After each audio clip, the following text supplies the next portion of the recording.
What's up, everyone? You know who I am. I'm Jack Slater, aka the Comic Outlaw. And I hope you're ready because we're going to do something new, Tank Girl.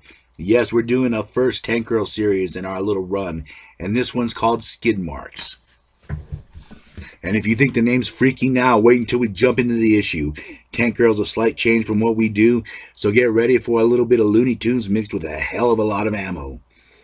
Now we're starting this off as Tank Girl's making repairs.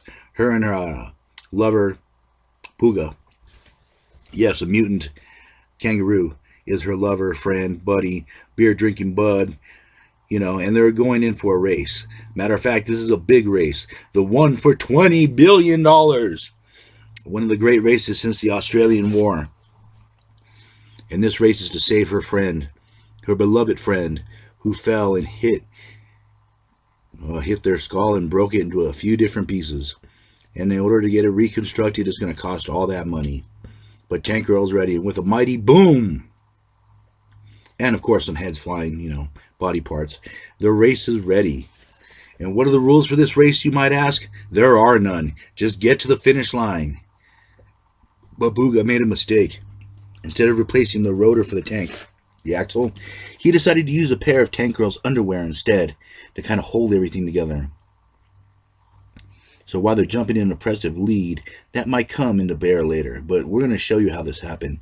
Booga, of course, is a mutant kangaroo, so doing cool skateboard tricks is part of it. Of course, one of the people decided to go down, Barney, and cracked almost everything. So now they're in this race to save him. And yes, there are no rules. I love this thing. Apparently the guy that's sponsoring this is like the biggest watermelon, or the watermelon king of Australia.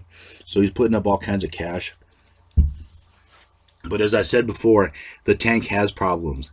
And of course the axle snaps because the underwear just cannot hold on. So the dirty pair of drawers ends up costing them their tank as it flies off into the air and crashes back down. But someone's watching them from the distance as Tank Girl crawls her way out, thinking, we could finish this, hopefully, and just passes out. But someone finds and gets a whiff of that dirty, dirty underwear. Someone's after Tank Girl, right on her trail. As her and Booga get out of the tank, this machismo-looking dude, I guess the Razor Ramon of the racing pit, decides to rescue them. And of course, he says that guy's ugly, she's very pretty, I smell a pervert in the works. But at any rate, this guy puts the dirty underwear on his head and sets his scope up to shoot him some Tank Girl. And he has her in his sights until our little Razor Ramon ripoff, Rico Suave, kind of turns Booga in that direction. He gets hit with the tranquilizer dart. He quickly loads them into the car and pulls the tank behind them. And he's hoping for a little gratitude from Tank Girl. A little sweet, sweet loving. Yep, like I said, this guy's an ultra pervert. And as she wakes up, she begins to realize where she is in the situation that she's in. That she's in the car with not only some kind of weird cologne-smelling pervert, but she's also being attacked by a bunch of angry Scotsmen with golf clubs. Yes, there are no rules in this one, like I mentioned before, and they are literally smashing the crap out of the car. Tank Girl puts aside her differences with a pervert for the moment as she breaks the window and pulls out a knife, and now she's going to have a little fun. And this girl will definitely end your life. And she starts beating the ever-loving shit out of these people, knocking them in the balls, swinging that big wood around, driving that 9-iron up where the sun don't shine. And I love how she just puts a grenade in that little pansy's mouth, and boom!